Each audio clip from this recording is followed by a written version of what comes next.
¿cuáles son los efectos del parentesco? Antes de estudiarlos, hay que mencionar que los derechos y obligaciones son diferentes de acuerdo al tipo y grado de parentesco. Así, el parentesco en línea recta de primer grado, es decir, padres e hijos, produce consecuencias específicas y distintas a otros parentescos, tales como la patria potestad, el derecho al nombre, entre otras, que se analizan dentro de la filiación. Veamos pues los efectos del parentesco por consanguinidad. Se da como consecuencia del matrimonio.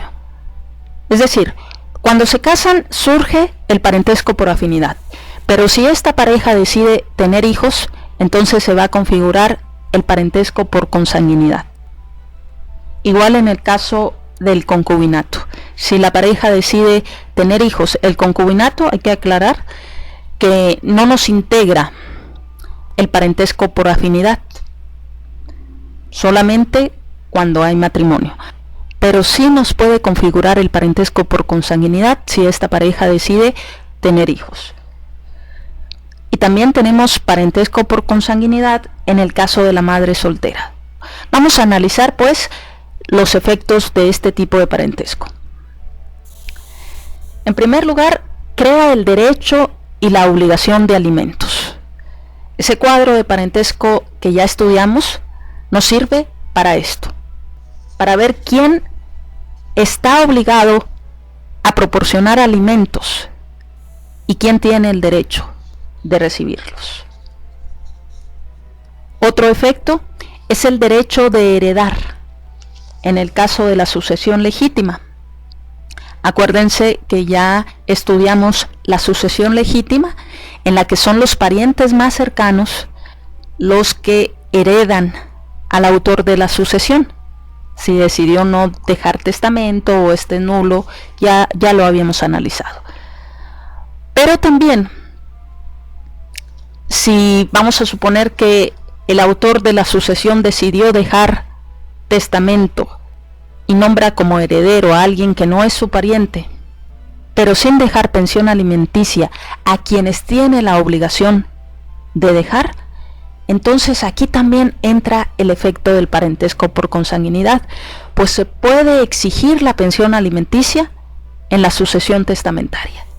Y de la masa hereditaria, como lo veremos posteriormente, ese testamento no va a ser declarado nulo, pero sí inoficioso con respecto a la parte de la herencia que sea necesaria para cumplir con la obligación alimenticia. Es decir, de la masa hereditaria se va a separar lo necesario para cubrir los alimentos.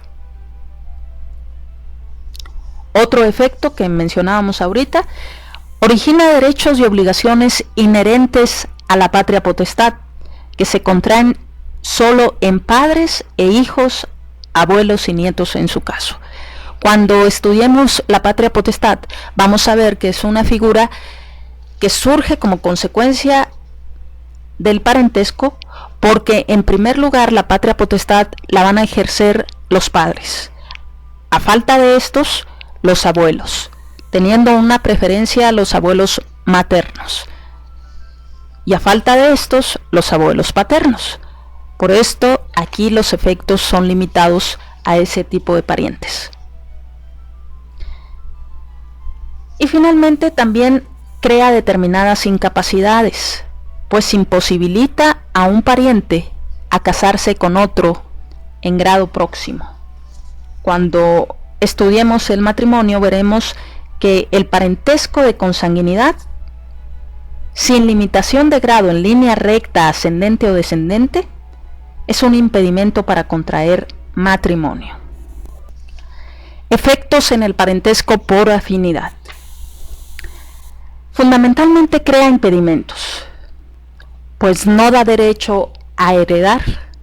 Es decir, si se nos muere nuestro suegro, nuestra suegra, nuestro yerno o nuestra nuera, nosotros no podemos ir a exigir que se nos tome en cuenta en la herencia, porque este parentesco no da derecho a heredar. También crea, como ya lo mencionábamos, el impedimento para contraer matrimonio, reducido a la línea recta sin limitación de grado. Y el derecho a los alimentos solo es entre los cónyuges. Así que tranquilos, su suegra nunca podrá exigirles ni demandarlos por alimentos, porque para eso hay un obligado en el parentesco consanguíneo, que es su hijo, y es el que tiene que cumplir con esa obligación. Finalmente, los efectos del parentesco civil. Recuerden que este parentesco se equipara al existente en caso de hijo consanguíneo para todos los efectos legales, incluyendo los impedimentos para contraer matrimonio. Entonces, aquí los efectos son los mismos que para un hijo consanguíneo. ¿Por qué es útil el conocimiento de los tipos y grados de parentesco? Bueno, ya lo pueden ustedes reflexionar. Porque en ciertos parentescos se tiene el derecho a alimentos. Desde el primer grado hasta el cuarto grado, como lo veremos, podemos reclamar. Pero siempre serán obligados los parientes más próximos. Y a falta de ellos, pues ya pudiéramos seguir con los demás grados. También es importante conocer nuestros parientes consanguíneos en línea recta y colaterales para efectos de la herencia en la sucesión legítima, para saber quién entra en la herencia.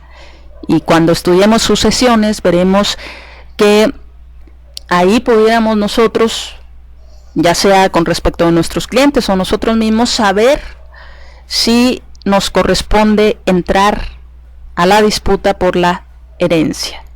Recordando un principio que se maneja en sucesiones, que los parientes más cercanos excluyen a los más lejanos. Y ya veremos otros principios que se manejan en sucesiones cuando llegue su momento. También tenemos las cuestiones de impedimentos o dispensas. Ahorita mencionábamos el de parentesco por consanguinidad en línea recta. En el caso de la línea colateral, igual, el impedimento se extiende a los hermanos y medios hermanos. En la colateral desigual se extiende solamente a los tíos y sobrinos, siempre que estén en el tercer grado y no hayan obtenido dispensa. Es decir, se puede obtener dispensas para contraer matrimonio con parientes colaterales, salvo en el caso que mencionábamos ahorita de los hermanos y medios hermanos. También por cuestiones morales, igual que en el impedimento respecto de aquellos que fueron nuestros parientes por afinidad. Y finalmente, hay cuestiones de la tutela. Así como tenemos sucesión legítima, también tenemos tutela legítima, en los que puede intervenir cualquiera de los parientes, siempre y cuando estén dentro del cuarto grado, y pudieran tener la obligación de ser tutores de aquellos menores o incapacitados.